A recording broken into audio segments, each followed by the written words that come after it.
خاشعون والذين هم عن اللغو معرضون والذين هم للزكاة فاعلون والذين هم لفروجهم حافظون. وقال سيدنا رسول الله صلى الله عليه وسلم: أول ما يحاسب به العبد يوم القيامة الصلاة، أو كما قال عليه الصلاة والسلام. وقال تعالى في شأن حبيبه: إن الله وملائكته يصلون على النبي يا أيها الذين آمنوا صلوا عليه وسلموا تسليما. اللهم صل على محمد وعلى آل محمد كما صليت على إبراهيم وعلى آل إبراهيم إنك حميد مجيد. اللهم بارك على محمد وعلى آل محمد كما باركت على إبراهيم وعلى آل إبراهيم إنك حميد مجيد. আলহামদুলিল্লাহ, আল্লাহ পাকের দরবারে লাখ কোটি শুকর যে মহান আল্লাহ সুবহানাহু ওয়া তাআলা আমাদেরকে তার ঘর মসজিদে জুমার নামাজ আদায়ের উদ্দেশ্যে আসার বসার তৌফিক দিয়েছেন। সে মহান রব্বুল আলামিনের দরবারে আমরা শুকর আদায় করছি, বলি আলহামদুলিল্লাহ। আপনাদের সামনে পবিত্র কোরআনুল কারীমের সূরাতুল মুমিনুন থেকে কয়েকটি আয়াতে কারিমা তেলাওয়াত করেছি। আল্লাহ পাক রব্বুল আলামিন এই সূরাতুল মুমিনুনের এই আয়াতগুলোর মধ্যে মুমিনদের এমন কিছু গুণ, এমন কিছু অভ্যাসের কথা রব্বুল আলামিন উল্লেখ করেছেন। এই গুণে যদি কোনো মুসলিম, কোনো মুমিন যদি গুণান্বিত হয়, এই গুণগুলো যদি কোনো মুসলিম, কোনো মুমিন যদি অর্জন করতে পারে, আল্লাহ পাক রব্বুল আলামিন এর পুরস্কার হিসেবে তার জন্য রেখেছেন একমাত্র জান্নাত। বলেন সুবহানাল্লাহ। রাসূল করিম সাল্লাল্লাহু আলাইহি ওয়াসাল্লাম ইন্তেকালের পরে সাহাবায়ে কেরাম আজমাইন আম্মা জান আয়েশা সিদ্দিকা রাদিয়াল্লাহু তাআলা আনহা ওনার কাছে গিয়েছিলেন, বলেছিলেন যে আম্মা জান, রাসূল করিম সাল্লাল্লাহু আলাইহি ওয়াসাল্লামের চরিত্র কেমন ছিল, রাসূল করিম সাল্লাল্লাহু আলাইহি ওয়াসাল্লামের অভ্যাস কেমন ছিল। তখন আম্মা জান আয়েশা সিদ্দিকা রাদিয়াল্লাহু তাআলা আনহা তিনি উত্তর দিয়েছিলেন, তোমরা কি কোরআন পড়ো না? পুরা কোরআনটাই হচ্ছে আল্লাহ রাসূল সাল্লাল্লাহু আলাইহি ওয়াসাল্লামের চরিত্র। বলেন সুবহানাল্লাহ। তখন আম্মা জান আয়েশা সিদ্দিকা রাদিয়াল্লাহু তাআলা আনহা তিনি কোরআনুল কারীমের এই সূরাতুল মুমিনুনের এই আয়াতগুলো তিনি তেলাওয়াত করেছেন। এগুলো ছিল রাসূল করিম সাল্লাল্লাহু আলাইহি ওয়াসাল্লামের চরিত্র। এগুলো ছিল রাসূল করিম সাল্লাল্লাহু আলাইহি ওয়াসাল্লামের গুণ। অন্য একটি বর্ণনায় এসেছে যে আল্লাহ রাসূল সাল্লাল্লাহু আলাইহি ওয়াসাল্লাম যখন তিনি নামাজে দাঁড়াইতেন, তখন মাঝে মাঝে তিনি এই নামাজে দাঁড়ানো অবস্থায় আসমানের দিকে তাকাতেন। ওই বর্ণনায় সাহাবী বলেন যে এই সূরাতুল মুমিনুনের এই আয়াতগুলো যখন নাযিল হয়, অবতীর্ণ হয়, আল্লাহ রাসূল সাল্লাল্লাহু আলাইহি ওয়াসাল্লাম ওই দিন থেকে আর আসমানের দিকে তাকান না। বলেন সুবহানাল্লাহ। তার মানে এত গুরুত্বপূর্ণ এই আয়াতগুলো, যে আয়াতগুলো নাযিল হওয়ার পরে আল্লাহ রাসূল যে মাঝে মাঝে আসমানের দিকে তাকাতেন, তখন এই আয়াতগুলো নাযিল হওয়ার পরে আর তাকানো লাগেনি। অর্থাৎ তিনি আল্লাহর কাছে এমন কিছু তিনি চাইছিলেন, আল্লাহর পক্ষ থেকে এমন কিছু আসুক যেগুলোর মাধ্যমে একজন মানুষ, একজন মুমিন জান্নাতি মানুষের পরিণত হতে পারবে ইনশাআল্লাহ।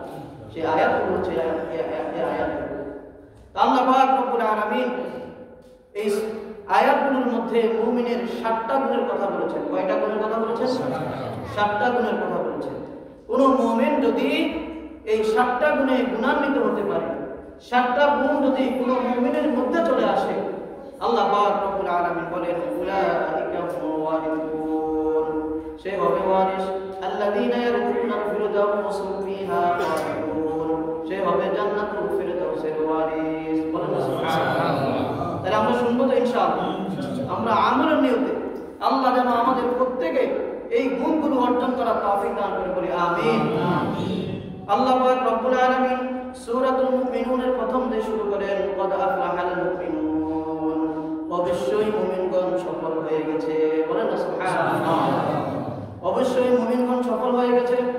আল্লাহ পাক রব্বুল আলামিন সর্বপ্রথম মুমিনদের কথা বলেছেন, তার মানে হলো একটু পরের আয়াত থেকে যে গুণগুলো রব্বুল আলামিন বলবেন এই গুণগুলোর জন্য সর্বপ্রথম মুমিন হইতে হবে। কি হইতে হবে বলেন? মুমিন হইতে হবে। কোন মানুষ যদি মুমিন না হয়, ঈমান যদি সে না আনে, দুনিয়ার যত ভালো কাজই করুক না কেন আখিরাতে তার জন্য কোনো কল্যাণ নাই। আসেনি বলেন? কোনো কল্যাণ নাই। একজনে বলে সে দুনিয়ার সমস্ত কিছু সে দান করতেছে, 100 রাকাত 200 রাকাত 1000 রাকাত নফল নামাজ পড়তেছে, লাভ নাই। সর্বপ্রথম হচ্ছে তার ঈমান। সর্বপ্রথম কি? ঈমান। ঈমান আছে। আর যদি রাসূল করিম সাল্লাল্লাহু আলাইহি ওয়াসাল্লাম বলেন আফলিস দীনাকা ইয়াকফিকাল আমালুল কলিল, তোমার ঈমানকে খাঁটি করো। ঈমান যদি খাঁটি থাকে, ঈমানটা যদি ঠিক থাকে, টুকটাক অল্প কিছু আমল যা কিছু আমরা করি না কেন কবুল করবে কে? আল্লাহ পাক রব্বুল আলামিন। কিন্তু ঈমানে নাই, আসলটাই ঠিক নাই। যত ইবাদত করুক, যত হাজার রাকাত নামাজ পড়ুক, কোটি কোটি টাকা দান করে দেখ, এই করুক সেই করুক, লাভ হবে? মাদ্রাসা করে দিল, অনেক কিছু করে দিল, ঈদগাহ করে দিল, কিন্তু তার ঈমান নাই, কোনো লাভ হবে? কথা বলেন, কোনো লাভ হবে? কোনো লাভ হবে। বাংলাদেশে একজন হিন্দু শিল্পী আছে, সে বিভিন্ন সময় কোরআন নিয়ে বিভিন্ন ইসলামিক বিষয় নিয়েও সে গান করে। সে হিন্দু, সে মূলত কি হিন্দু, কিন্তু সে তার মানে চাঁদপুর, সে চাঁদপুর তার নিজের টাকায় একটা মসজিদ করছে। কি করছে? মসজিদ করে দিয়েছে, প্রায় কোটি টাকার উপরে খরচ করেছে, কিন্তু তার ঈমান নাই। আখিরাতে কোনো ফায়দা হবে? কথা বলেন, কোনো ফায়দা হবে? কোনো ফায়দা হবে না।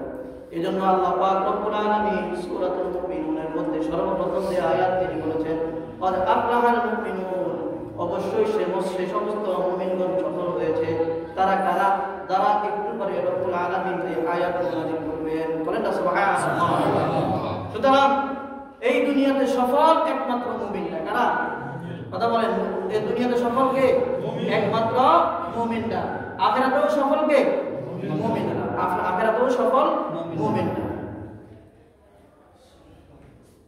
আল্লাহ পাক রব্বুল আলামিন অপর একটি আয়াতের মধ্যে বলেন কুল্লু নাফসিন যায়িকাতুল মাউত ওয়া ইন্নামা তুওয়াফাউনা উজুরাকুম ইয়াওমাল কিয়ামাহ ফামান যুহজিহা আনিন নার ওয়া উদখিলাল জান্নাতা ফাকাদ ফাজ। আমরা দুনিয়ার মানুষ মনে করি দুনিয়াতে কেউ যদি মাসে 50,000 টাকা কামায় সে মনে হয় সফল। দুনিয়াতে কেউ যদি 1 লক্ষ টাকা কামায় সে মনে হয় সফল। ছেলেরা বিদেশ গিয়েছে, মাসে 1 লক্ষ টাকা বাবার জন্য পাঠায়, সে মনে হয় সফল। তার জীবন মনে হয় সফল। সে একটা বিল্ডিং করেছে, সে মনে হয় সফল। বাজারে একটা ব্যবসা দিয়েছে, সে মনে হয় সফল। অনেক ভালো চাকরি করে, সে মনে হয় সফল। না, সে সফল নয়। আল্লাহ পাক রব্বুল আলামিন বলেন কাল কিয়ামতে তোমাদের থেকে রব্বুল আলামিন পুঙ্খানুপুঙ্খানু হিসাব নেবেন। যখন রব্বুল আলামিন বলবেন যা বান্দা তোকে জাহান্নাম থেকে মুক্ত করে দিলাম, জান্নাতে তোকে প্রবেশ করিয়ে দিলাম, রব্বুল আলামিন বলেন ফাকাদ ফাজ, ওই বান্দা হবে তখন সফল। বলেন না সুবহানাল্লাহ। সুতরাং সফলতা এবং ব্যর্থতার মাপকাঠি হলো একমাত্র ঈমান। একমাত্র কি? ঈমান। এজন্য রব্বুল আলামিন সূরাতুল মুমিনুনের আয়াত শুরু করে দিয়েছেন যে ওই সমস্ত মুমিন যারা ঈমান এনেছে তারাই হচ্ছে কি সফল। তারপরে রব্বুল আলামিন বলেন তাদের গুণ কেমন হবে? আল্লাযীনা হুম ফী সালাতিহিম খাশিউন, তারা যখন নামাজে দাঁড়াবে তখন বিধ অবস্থায় নামাজে দাঁড়াবে, খুশুর সহিত নামাজ আদায় করবে। বলেন না সুবহানাল্লাহ। কিভাবে নামাজ আদায় করবে? খুশুর সহিত। ইবনে আব্বাস রাদিয়াল্লাহু তাআলা আনহু তিনি বলেন খাশিউনের তিনি ব্যাখ্যা তিনি বলেন, এটার ব্যাখ্যা তিনি বলেন খাইফুন সাকিনুন, ভীত এবং তার অন্তরের মধ্যে ভয় থাকবে কার? ভয় থাকবে কার? আল্লাহর ভয় থাকবে। সাকিনুন, বিনয় হবে সে, বিনয় অবস্থায় সে আল্লাহর সামনে দাঁড়াবে।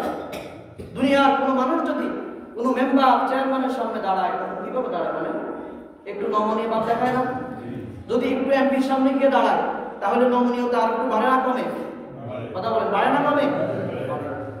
যদি প্রধানমন্ত্রী তাকে খবর দেয়, যদি প্রধানমন্ত্রীর সামনে দাঁড়ায় তাহলে তার বিনয়, তার কটুটা আর একটু বেশি হয় না, কম হয়? বলেন।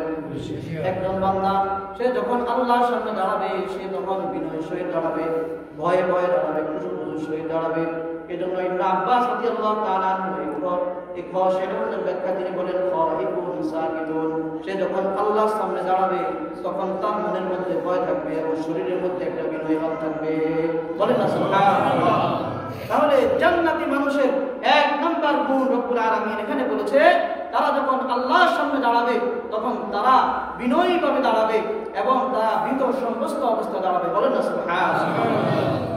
সে যখন নামাজে দাঁড়াবে তখন এদিক সেদিক তাকাবে না, তার মনের মধ্যে তার ব্যবসার কথা আনবে না, তার পরিবারের কথা আনবে না, এই কথা সে কথা, সমাজের কথা, বিভিন্ন ধরনের কুমন্ত্রণা এগুলো তার মনের মধ্যে আনবে না। সে যখন আল্লাহর সামনে দাঁড়াবে সে তখন মনে করবে আমি আল্লাহকে দেখছি। আর যদি এই কথাটা না মনে আনতে পারে তাহলে সে এতটুকু মনে করবে আমাকে আল্লাহ তাআলা দেখছে। বলেন না সুবহানাল্লাহ। তাহলে আমরা আল্লাহর সামনে যখন দাঁড়াবো, নামাজে যখন দাঁড়াবো তখন বিনয়ের সহিত দাঁড়াবো। কিভাবে দাঁড়াবো বলেন? বিনয়ের সহিত দাঁড়াবো এবং ভয়ে থাকবো। কার ভয়? বলেন কার ভয়? আল্লাহর ভয় থাকবে। আল্লাহ আমাদেরকে তৌফিক দান করুন। আমিন। তাহলে এক নাম্বার গুণ বললাম। কয় নাম্বার গুণ? এক নাম্বার গুণ বললাম। জান্নাতি মানুষ যারা হবে 7টা গুণের মধ্যে এটা হচ্ছে এক নাম্বার গুণ। সংক্ষেপে বলতেছি, আল্লাযীনা হুম ফি সালাতিহিম খাশিউন। 2 নাম্বার গুণ হচ্ছে ওয়াল্লাযীনা হুম আনিল লাগহি মুরিদুন। যারা জান্নাতি মানুষ হবে রব্বুল আলামিন এই সূরাতুল মুমিনুনের মধ্যে বলতেছেন তারা তাদের সময়কে, তাদের হায়াতকে, তাদের জীবনকে অনর্থক বেহুদা কাজে তারা ব্যয় করে না। বলেন না সুবহানাল্লাহ। এই জীবন দিয়েছে কে? আল্লাহ। কথা বলেন দিয়েছে কে? আল্লাহ। আল্লাহ দিয়েছে, হায়াত দিয়েছে আল্লাহ। প্রত্যেকটা সেকেন্ড, প্রত্যেকটা মিনিট, প্রত্যেকটা সপ্তাহ আমার জীবন থেকে চলে যাচ্ছে, তার মানে হচ্ছে রব্বুল আলামিন আমার জন্য যে হায়াতকে তিনি বরাদ্দ করে দিয়েছেন ওই হায়াত থেকে মাইনাস হচ্ছে। কি হচ্ছে? মাইনাস হচ্ছে।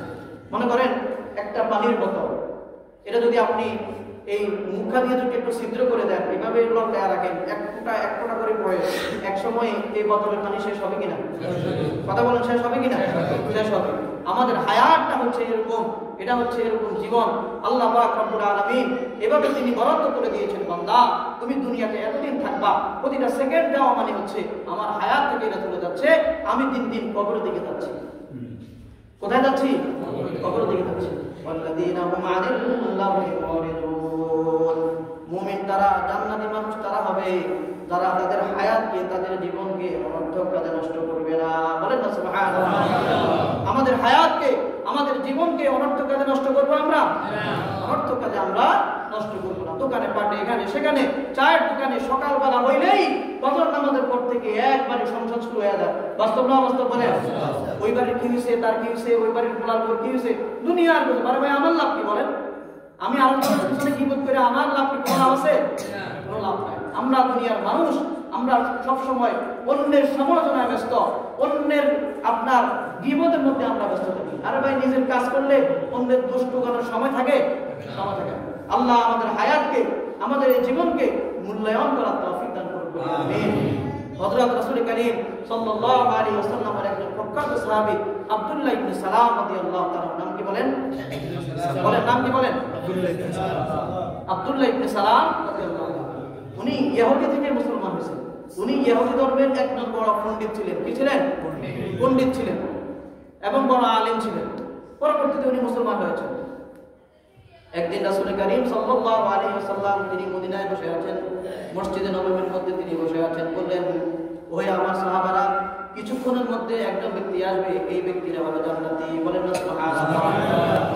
উপস্থিত সাহাবায়ে কেরাম আজমাইন রাদিয়াল্লাহু তাআলা আনহুম সবাই উপস্থিত। কোন ব্যক্তি আসে? আল্লাহ রাসূল সাল্লাল্লাহু আলাইহি ওয়াসাল্লাম বলেছেন এই ব্যক্তি হবে জান্নাতি। সবাই অপেক্ষমান, কে আসে কে আসে। দেখা গেল কিছুক্ষণ পরে তিনি আসলেন, তিনি হলেন আব্দুল্লাহ ইবনে সালাম রাদিয়াল্লাহু তাআলা আনহু।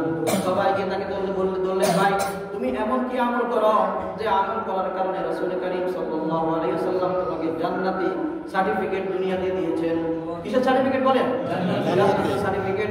আব্দুল্লাহ ইবনে সালাম রাদিয়াল্লাহু তাআলা আনহু বলেন, তোমরা যেভাবে রাসূলের কাছে আসো আমিও আসি, আমার স্পেশাল কোনো আমল নাই।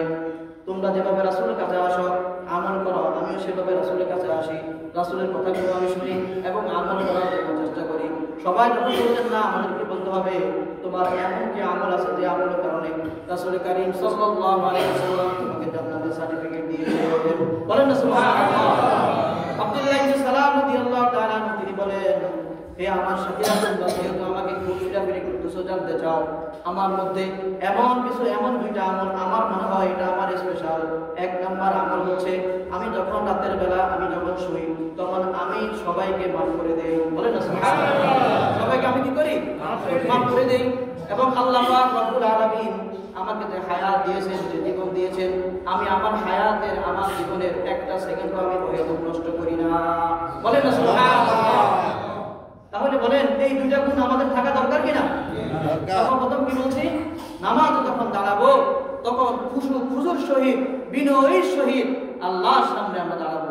শুধু আপনার মনের সমস্ত কলুষতা, সমস্ত মনের মধ্যে সমস্ত যতগুলো বিষয় আছে দুনিয়াবি, সমস্ত বিষয়গুলো ছেড়ে ফেলে দিতে হবে আল্লাহর সামনে। একবারই আপনার একাগ্রতার সহিত রব্বুল আলামিনের সামনে দাঁড়াতে হবে, বিনয়ের সহিত দাঁড়াতে হবে। যেমন মনের মধ্যে এটা দেখতে হবে আমার আল্লাহ আমাকে এই মুহূর্তে দেখতেছেন। বলেন না সুবহানাল্লাহ। হায়াতকে আমরা কি করবো না, অন্যায় কাজে, বেহুদা কাজে আমরা নষ্ট করবো না। পরের গীবত করে, পরনিন্দা করে আমরা আমাদের হায়াতকে, জীবনকে কি করবো না, নষ্ট করবো না। আল্লাহ তাওফীক দান করুন, বলি আমিন। তারপরে রব্বুল আলামিন বলেন, ওয়াল্লাযীনা হুম লিয-যাকাতি ফাইলুন। জান্নাতি মানুষ তারা হবে, তাদের গুণ রব্বুল আলামিন বলেছেন তারা তাদের যাকাত আদায় করে। কি করে? বলেন যাকাত আদায়। তারা তাদের যাকাত আদায় করে।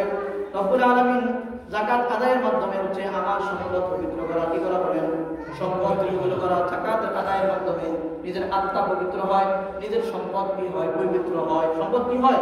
পবিত্র হয়। এর অনেক ব্যাখ্যা আছে, আমি সংক্ষেপে বলি। যাকাত একজন মুমিনের জন্য অন্যতম একটা অধ্যায় হচ্ছে যাকাত। একটা অধ্যায় কি? যাকাত। সে আদায় করবে। কিন্তু বর্তমান সময়ে, বর্তমান প্রেক্ষাপটে আমাদের যে সুদভিত্তিক সমাজ ব্যবস্থা, এই সমাজ ব্যবস্থার মধ্যে যাকাত আদায় করা লাগে না। লাগে না? কথা বলে যাকাত আদায় করা লাগে? আদায় করা লাগে। আজ থেকে আরো 2010 কিংবা 12 সালের পত্রিকার একটা রিপোর্ট দেখলাম, প্রথম আলো। এই রিপোর্টের মধ্যে দেখা আছে যে বাংলাদেশে প্রতি বছর যেই পরিমাণ বিত্তশীল আছে তাদের প্রতি বছর 20,000 কোটি টাকা যাকাত আসে। কত আসে? 20,000 কোটি টাকা। 2010-12 সালের কথা বলতেছি। এখন 2025 সাল, এখন কত আসে আল্লাহ ভালো জানেন। এই পরিমাণ যাকাত ভিত্তিক অর্থ ব্যবস্থা, সমাজ ব্যবস্থা যদি আমরা কায়েম করতে পারতাম তাহলে বেশি না 4-5 বছরের মধ্যে সারা দেশের মধ্যে আর কোনো গরিব থাকতো না। থাকতে বলেন? রাসূল কারীম সাল্লাল্লাহু আলাইহি ওয়াসাল্লাম যে সমাজ ব্যবস্থা তিনি গঠন করেছেন, ওই সমাজ ব্যবস্থা ছিল যাকাত ভিত্তিক সমাজ ব্যবস্থা। কি সমাজ ব্যবস্থা ছিল? যাকাত ভিত্তিক অর্থ ব্যবস্থা রাসূল কারীম সাল্লাল্লাহু আলাইহি ওয়াসাল্লাম প্রতিষ্ঠা করেছিলেন। এক সময় এমন হয়েছে যাদের উপরে যাকাত খরচ হয়েছে, বলেছে ভাই আমার যাকাতগুলা না, কি করো, আমার যাকাতগুলা নাও, আমারে উদ্ধার করো। ভাই তোমার যাকাত লাগবে না, যাকাত নাও। কিন্তু যাকাত নেওয়ার মতো কি ছিল না? লোক ছিল না। কিসের কারণে? বলেন ইসলাম থাকার কারণে, সমাজের মধ্যে ইসলাম প্রতিষ্ঠিত হওয়ার কারণে। আমরা চাই কিনা যে আমাদের সমাজের মধ্যে এরকম ইসলাম প্রতিষ্ঠিত হোক? আমরা চাই। কথা বলেন আমরা চাই কিনা? এটা কি শুধু মসজিদে বললে হবে না, বাইরে গিয়ে চেষ্টা করতে হবে? বাইরে গিয়ে চেষ্টা করতে হবে। মসজিদে আসলে আমরা শুধু বলি আল্লাহু আকবার, আল্লাহ বড়। মসজিদে আসলে আমরা সব কিছু আল্লাহর কথা মতো চলি। মসজিদ থেকে যখনই বের হয়ে যায় তখন আর মনে হয় আল্লাহ, নবী, রাসূল, ইসলাম কোনো প্রয়োজন নাই। আছে কিনা? ইসলাম কি শুধু মসজিদে নাকি সব জায়গায়? সব জায়গায়। কথা বলেন ইসলাম কি শুধু মসজিদে নাকি সব জায়গায়? সব জায়গায়। সমাজের প্রত্যেকটা জায়গায়, প্রতিটা ইঞ্চি সংসদেও, সারা পৃথিবীতে আমাদেরকে ইসলামকে লাগাইতে হবে। কাকে লাগাইতে হবে? ইসলামকে লাগাইতে হবে। ইসলাম যেখানে লাগবে সেখানে শান্তি। ইসলাম থেকে যেটাকে মাইনাস করা হবে সেখানে অশান্তি। সেখানে কি হবে? অশান্তি। এগুলো কয় গুণ? এগুলো কয় গুণ? 3 গুণ। 4 নাম্বার রব্বুল আলামিন বলেন ওয়াল্লাযীনা হুম লিফুরুজিহিম হাফিজুন। জান্নাতি মানুষ যারা হবে তাদের 4 নাম্বার গুণ হলো তারা তাদের লজ্জাস্থানকে হেফাজত করবে। কাকে হেফাজত করবে? বলেন তাদের লজ্জাস্থানকে হেফাজত করবে, লজ্জাস্থানকে সংযত করবে। ইল্লা আলা আজওয়াজিহিম আও মা মালাকাত আইমানুহুম ফাইন্নাহুম গায়রু মালুমিন ফামান ইবতাগা ওয়ারাআ যালিকা ফাউলাইকা হুমুল আদুন। আল্লাহ পাক রব্বুল আলামিন বলেন তাদের স্ত্রী দাসী, তাদের অধীনস্থ যারা আছে দাসী, এবং তাদের স্ত্রী ছাড়া তারা অন্য কোথাও তাদের লজ্জা স্থানকে তারা ব্যবহার করবে না। সব জায়গা থেকে তাদের লজ্জা স্থানকে হেফাজত করবে। কি করবে বলেন? লজ্জা স্থানকে তারা সংযত করবে, হেফাজত করবে। বর্তমান সময়ে এই সমাজের মধ্যে এটা সমাজ বলতে আপনাদের সমাজের কথা বলতেছি না, আমাদের সারা পৃথিবীতে বেবিচার কম না বেশি? কথা বলেন, কম না বেশি? বেশি। পরকীয়া আছে না নাই? আছে। অল্প বয়সকে আপনার 100 মধ্যে আমার মনে হয় না, আমি একজনকে বলতেছি 80%। জেনারেল একজন শিক্ষিত মানুষ, সে একজন একটা স্কুলের মাস্টার, সে বলতেছেন হ্যাঁ হুজুর আপনার তথ্য ভুল আছে। আমি বলি কয় 80% না, 100-তে 95%। কত পার্সেন্ট? 95% ছেলে মেয়ে বিয়ের আগে প্রেম প্রীতিতে লিপ্ত হয়। অবৈধ প্রেমে কি হয়? লিপ্ত হয়ে যায়। আর অবৈধ কাজের মধ্যে লিপ্ত হয় প্রায় আপনার 60 থেকে 80%। কত পার্সেন্ট? 80%। লক্ষ্মীপুরে আমার একজন ওস্তাদ, ওনার চেম্বারে বসে আছে, একদিন একটা লোক আসলো, সে ঢাকায় একটা ক্লিনিকে কাজ করে। কোথায় কাজ করে? ক্লিনিকে কাজ করে। তার আমি সরাসরি শুনছি, সে বলতেছে ওই ক্লিনিকে 15 বছরের নিচে মেয়ে, এরকম প্রায় 7,000-এরও অধিক মেয়ের অ্যাবর্শন সে নিজে করছে। সুবহানাল্লাহ বলবেন না? নাউযুবিল্লাহ বলবেন না? নাউযুবিল্লাহি মিন যালিক। অর্থাৎ 15 বছর আগে মেয়েদের বিয়ে হয় না, খুব কম বিয়ে হয় না, তখন তো শিশু, এটা তো নাবালক। আমাদের দেশের আইন হলো 18 বছর আগে কি দেওয়া যাবে না? বিয়ে দেওয়া যাবে না। যদি আপনি 16 বছরে দিতে চান, আপনি যদি অপরাধ থাকেন, তখন আপনাকে কোর্ট থেকে অনুমতি নিয়ে তারপরে কি করতে হবে? বিয়ে দিতে হবে। নচেত আপনি অপরাধী, যিনি বিয়ে পড়াবেন তিনি কি হবেন? অপরাধী বলে গণ্য হবেন। এই লোক বলতেছে 7,000-এর অধিক মেয়েকে 15 বছরের নিচে সে নিজে অবশ্য করছে হাসপাতালে। এক হাসপাতালের এই চিত্র, অন্য হাসপাতালে কি চিত্র? বাবা যায়, এগুলো বাবা যায়? কথা বলেন, চিন্তা করা যায়? সুতরাং এটা বোঝা গেল, আমরা ইসলামের বিধানকে যত কঠিন করব, আমাদের জন্য শয়তানের প্রবর্তক, শয়তানের বিধান তত আমাদের উপরে কি? আমাদের উপরে চেপে বসবে। কি হবে? চেপে বসবে। যাক, সেটা ভিন্ন কথা। তাহলে মুমিনের 7 গুণের মধ্যে 4 নম্বর গুণ রব্বুল আলামিন এখানে বলেছেন, সে তার লজ্জাস্থানকে কি করবে? হেফাজত করবে। সে তার লজ্জাস্থানকে কি করবে? হেফাজত করবে, সংযত রাখবে। রাসূল কারীম সাল্লাল্লাহু আলাইহি ওয়াসাল্লাম বলেছেন, যে ব্যক্তি তার 2টা জিনিসকে সংযত রাখতে পারবে, 2টা জিনিসের আমানত সে নিতে পারবে, হেফাজত করতে পারবে, আমি রাসূল তাকে জান্নাতে নেওয়ার দায়িত্ব নিলাম। বলেন না সুবহানাল্লাহ। একটা হচ্ছে তার জিহ্বা, একটা হলো কি? তার জিহ্বা। একটা হচ্ছে তার 2 রানের মাঝখান, তার লজ্জাস্থান। বলেন না সুবহানাল্লাহ। জিহ্বা দিয়ে গুনাহ হয় কিনা? পরনিন্দা, গীবত, মিথ্যা কথা, শিকায়ত হয় কিনা? বলেন হ্যাঁ। হারাম এই জিহ্বা দিয়ে বক্ষণ করি কিনা আমরা? আর লজ্জাস্থান দ্বারা সেটা ফাইনাল জিনার মধ্যে লিপ্ত হয়ে যায়। আমরা এই 2টা জিনিসকে যদি আমরা সংযত করতে পারি, রাসূল কারীম সাল্লাল্লাহু আলাইহি ওয়াসাল্লাম বলেছেন, জান্নাতে তাকে নেওয়ার দায়িত্ব আমি রাসূলের। বলেন সুবহানাল্লাহ। সাব্বির বাজে গেছে, কি শেষ করে দেব নাকি এটা আলোচনা শেষ করব? শেষ করে দেব। শেষ আলোচনা শেষ করব। আচ্ছা, তাহলে সূরাতুল মুমিনুনের মধ্যে আল্লাহ পাক রব্বুল আলামিন যে মুমিনের 7 গুণের কথা বলেছেন, 1 নাম্বার গুণ কি বলছি? নামাজের মধ্যে খুশুর সহিত নামাজ আদায় করতে হবে। 2 নাম্বার কি বলেছি? হায়াতকে অনর্থক কাজে ব্যয় করা যাবে না। যাকাতের মাধ্যমে নিজের আত্মা, নিজের ভিতরকে এবং আমাদের সম্পদগুলোকে কি করতে হবে? পবিত্র করতে হবে। 4 নাম্বার কি বলছি? নিজেদের লজ্জা স্থানকে হেফাজত করতে হবে, সংযত রাখতে হবে। তারপরে রব্বুল আলামিন বলেন, ওয়াল্লাযীনা হুম লিআমানাতিহিম ওয়া আহদিহিম রাউন। মুমিনের পঞ্চম নাম্বার গুণ রব্বুল আলামিন বলেন, সে আমানত রক্ষা করবে। কি করবে বলেন? আমানত রক্ষা করবে।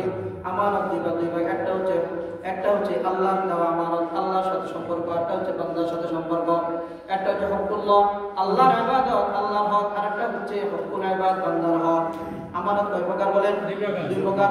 আল্লাহর সাথে আমাদের সাথে যে সম্পর্ক, যে আমানত দিয়ে রব্বুল আলামিন আমাদেরকে দুনিয়াতে পাঠিয়েছেন, সেই আমানত আমাদেরকে রক্ষা করতে হবে, আমানত করতে হবে। রব্বুল আলামিন আমাদেরকে দুনিয়াতে কি আমানত দিয়ে পাঠিয়েছেন? রব্বুল আলামিন বলেন, ইন্নী জাঈলুন ফিল আরদি খলিফা। আমি আমার জমিনে প্রতিনিধি পাঠাতে চাই, খলিফা পাঠাতে চাই। আমরা কার প্রতিনিধি? আল্লাহ। বলেন কার প্রতিনিধি? আল্লাহর প্রতিনিধি।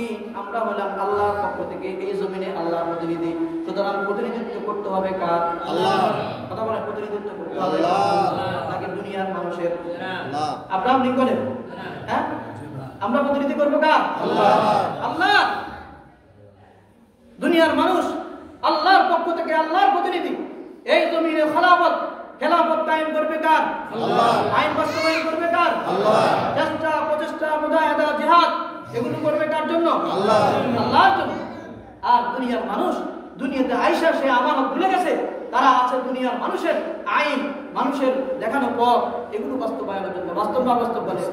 হ্যাঁ, এক এক দলের নেতার নামে যে বড় বড় স্লোগান দেয়, নেতার নামে যে পরিমাণ সকাল সন্ধ্যা জিকির করে, এই পরিমাণ জিকির আল্লাহর নামে করে না। বাস্তব না বাস্তব বলে? বাস্তব। বাস্তব না বাস্তব না? আল্লাহ পাক আমাদেরকে দুনিয়াতে পাঠাইছে কার আইন বাস্তবায়নের জন্য? আল্লাহর আইন বাস্তবায়নের জন্য। আল্লাহর খলিফা হিসেবে, আল্লাহর প্রতিনিধি হিসেবে আমরা দুনিয়াতে আসছি, কিন্তু আমরা দুনিয়াতে আসা সে আল্লাহর দেওয়া আমানত আমরা ভুলে গেছি। বাস্তব না বাস্তব বলে? আল্লাহর দেওয়া আমানত আমরা ভুলে গেছি। সুতরাং এই আমানত হচ্ছে আল্লাহর দেওয়া যতগুলো আমানত আমার কাছে আছে, সেই আমানতগুলো রক্ষা করতে হবে। এই আমানতগুলো কি করতে হবে? রক্ষা করতে হবে। বান্দার সাথে সম্পর্কিত যত কিছু আমানত, আমার সন্তান স্ত্রী যত কিছু আমার কাছে আমানত, ভাই বোনের হক আমার কাছে আমানত। বাস্তব কিনা বলেন? এই সমাজের মধ্যে 100টা ফ্যামিলিতে 95% ফ্যামিলির মধ্যে ঝগড়া হলো ভাই বোনের জায়গা জমি নিয়ে। কি নিয়ে? জায়গা জমি। বাবা মরে গেছে 10 বছর আগে, 20 বছর আগে, এখনো বোনকে হক নাই, ভাইকে হক বুঝাই দেয় না। বাস্তব না বাস্তব বলেন? বাবা তার ছেলে একজন ভালো বুঝে, তাকে বুঝাই দিয়ে গেছে, বাবা তোর কাছে তো দলিল এগুলো দিয়ে গেলাম বা তোকে বুঝাই গেলাম, এত তো মাশাআল্লাহ আমার তো খেয়ানত করে বসছে। এই ওইদের একজনে বললো যে আপনার বাগানের বেড়া দিচ্ছে যেন ছাগল না খায়, এখন বেড়াই যদি আপনার বাগান খেয়ে ফেলে তাহলে আর কি হবে বলেন? বাস্তব কিনা? বাস্তব না বাস্তব? গতকালকেও রাত্রে একজনের এই বেজাল সালিশ করছে যে তার বাবা তাদের কাছে সম্পদের সমস্ত দলিল দিয়ে গেছে, এখন সে ভাইদেরকে কি দেয় না? আছে না নাই? সুতরাং আমার ছেলে সন্তান আমার কাছে আমানত, স্ত্রী আমার কাছে আমানত, আমার ভাইদের হক, বোনদের হক, যত আমানত বান্দার সাথে সম্পর্কিত যেগুলো আছে সেগুলো আদায় করতে হবে। এটা কার গুণ? মুমিনের গুণ। কার গুণ? মুমিনের গুণ। ওয়াল্লাযীনা হুম লিআমানাতিহিম ওয়া আহদিহিম রাউন। ৬ষ্ঠ নাম্বার গুণ হচ্ছে ওয়াদা। বান্দা ওয়াদা রক্ষা করবে। ওয়াদা কি করবে বলেন? ওয়াদা রক্ষা করবে। একজনের কাছে টাকা হাওয়া বলতেছে কবে দিবে? বলতেছে আগামী সোমবার। কবে দিবে? আগামী সোমবার। সোমবারে আবার মোবাইলে বন্ধ। বাস্তব না বাস্তব? বাস্তব। হ্যাঁ, এবারে জুতা ক্ষয় হয়ে গেছে, কিন্তু তার ওয়াদা কি তার দেওয়া টাকা আর পায় না। আমরা এগুলোকে কঠিন করে করছি। এই জন্য টাকা আনতে গেলে কয় আমার টাকা নাই, খাদ্য বোন একটা গরিব, টাকা কিছু রাখি গেছে, বলছি একটু বাড়াই সময় দেওয়া আল্লাহ, যদি তুমি চাও তাহলে তোমার দিতে পারি। বাস্তব না বাস্তব বলে? কর্জে হাসানা বন্ধ হয়ে গেছে আমাদের জবান নষ্ট থাকার কারণে, ওয়াদা বরখলাপ করার কারণে। এখন আর মানুষকে কর্জে হাসানা দেয়? টাকা হাওলাত দেয়? দেয় না। গেলে কি কয় ওই আমার খাদ্য বোন একটা, স্বাস্থ্য বোন একটা গরিব, কিছু টাকা পয়সা আছে আমার কাছে রাখি গেছে, একটু বাড়াই সময় দেওয়া আল্লাহ আর কি। ঠিক না? ঠিক বলেন? এই জন্য মুমিন সবসময় ওয়াদা রক্ষা করবে। সে যার সাথে যে ওয়াদা করবে এই ওয়াদা সে কি করবে? রক্ষা করবে। আল্লাহর সাথে যে ওয়াদা ছিল সেই ওয়াদা আমাদেরকে কি করতে হবে?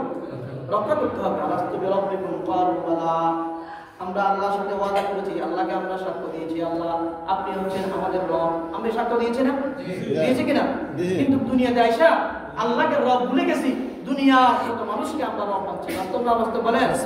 হ্যাঁ, আল্লাহ আমাদেরকে হেফাজত করুক বলি আমিন। আমিন। তাইলে ৫ম নাম্বার কি বলছি? আমানতের খেয়ানত করা যাবে না, আমানত রক্ষা করতে হবে। তারপরে ৬ষ্ঠ নাম্বার বলছে কি? হ্যাঁ, ওয়াদা খেলাপ করা যাবে না, ওয়াদা রক্ষা করতে হবে। والذين هم لأماناتهم راعون والذين هم على صلواتهم يحافظون। ৭ম নাম্বার গুণ হলো সেই সময় মতো নামাজ আদায় করবে। বলেন না সুবহানাল্লাহ। নামাজ সময় মতো ওয়াক্ত মতো সেই নামাজ আদায় করবে। মুয়াজ্জিন যখন মসজিদ থেকে আযান দিবে আল্লাহু আকবার আল্লাহু আকবার, আল্লাহ সবচাইতে বড়, আল্লাহ সবচাইতে বড়। সবচাইতে বড় কি বলেন? আল্লাহ। মুয়াজ্জিন মসজিদ থেকে আযান দেয় আল্লাহু আকবার আল্লাহু আকবার, আল্লাহ সবচাইতে বড়, আল্লাহ সবচাইতে বড়। আর আমি বলি আমার কৃষিকাজ বড়, আমি বলি আমার ব্যবসা বড়, আমি বলি আমার চাকরি বড়, আমার পরিবার বড়, আমি বলি আমার বউ বড়। নাউযুবিল্লাহ বলেন। নাউযুবিল্লাহ। শীতকালে আপনার কম্বলের মধ্যে শুয়ে থাকি, মসজিদে ফজর নামাজে মসজিদ থেকে মুয়াজ্জিন আযান দেয়, আফসোস মসজিদের মধ্যে ইমাম মুয়াজ্জিন আর বুড়া ৪ নামাজ পড়ে। এই এলাকা, প্রত্যেক এলাকায় এরকম যুবক শক্তি দিয়েছে আল্লাহ, এরকম শত শত মুসল্লি ঘরে শুয়ে থাকে, মসজিদে আসে না। বাস্তব না বাস্তব বলেন? ওয়াক্ত মতো নামাজ আদায় করতে হবে। তাফসীর কারকগণ বলতেছে আল্লাহ পাক রব্বুল আলামিন এই গুণগুলো প্রথমেই বললেন নামাজের কথা, শেষ করলেন নামাজের কথা। তার মানে কি? তার মানে হলো কোনো ব্যক্তি যদি শুধু তার নামাজ ঠিক করতে পারে, নামাজ যদি তার ঠিক হয়ে যায়, আল্লাহ পাক রব্বুল আলামিন অটোমেটিক সবগুলো গুণ তার মধ্যে দিয়ে দিবেন। বলেন না সুবহানাল্লাহ। তাহলে গুণ কয়টা হবে? বলেন গুণ কয়টা? 7টা। এই 7টা গুণ যদি কেউ অর্জন করতে পারে, আল্লাহ পাক রব্বুল আলামিন বলেন উলাইকা হুমুল ওয়ারিসুন, সে হবে ওয়ারিস। সে কিসের ওয়ারিস? দুনিয়ার কোনো জমিনের ওয়ারিস না, মার ওয়ারিস না, বাবার ওয়ারিস না। সে হবে আল্লাযীনা ইয়ারিসুনাল ফিরদাউস, সে হবে জান্নাতুল ফিরদাউসের ওয়ারিস। বলেন না সুবহানাল্লাহ। এই 7টা গুণ অর্জন করতে আমরা পারবো তো ইনশাআল্লাহ। এর বিনিময়ে আল্লাহ পাক আমাদেরকে কি দিবেন? জান্নাত দিবেন। আমরা যেন বললাম আল্লাহ আপনি তো আমাদেরকে জান্নাতুল ফিরদাউস দিবেন, সেখানে কদিন থাকবো? একদিন না, 2 দিন না, 1 সপ্তাহ। আল্লাহ পাক রব্বুল আলামিন বলেন হুম ফিহা খালিদুন, তারা সেখানে চিরকাল থাকবে। সুবহানাল্লাহ। বলেন না সুবহানাল্লাহ। জান্নাতে কয়কাল? চিরকাল। জান্নাতে কয়কাল? চিরকাল। দুনিয়াতে স্যাক্রিফাইস করতে হবে। আল্লাহ পাক রব্বুল আলামিন আমাদেরকে এই সূরাতুল মুমিনুনের যে 7টা গুণের কথা রব্বুল আলামিন আমাদের বলেছেন, এই 7টা গুণে গুণান্বিত হওয়ার তৌফিক দান করুন আমিন। 7টা গুণ আমাদের অর্জন করার তৌফিক দান করুন আমিন। এজন্য নামাজ আগে ধরতে হবে। কি ধরতে হবে? নামাজ আগে ধরতে হবে। ঈমানটা শুধরাতে হবে, ঈমানটা ঠিক রাখতে হবে, আর নামাজ ধরতে হবে। তাহলে অটোমেটিক সবগুলা গুণ রব্বুল আলামিন আমাদেরকে দিয়ে দিবেন। নামাজ পড়তে রাজি আছেন তো ইনশাআল্লাহ? হাত তোলেন ইনশাআল্লাহ। 5 ওয়াক্ত নামাজ, বলেন 5 ওয়াক্ত নামাজ জামাতের সহিত আদায় করার চেষ্টা করুন ইনশাআল্লাহ। আল্লাহ আপনি আমাদেরকে তৌফিক দান করেন। আমিন। বরকত আমরা ইনশাআল্লাহ। হাদা মা ইনদি ওয়া লা ইলাহা ইল্লাল্লাহ সুবহানাল্লাহি ওয়া বিহামদিহি আশহাদু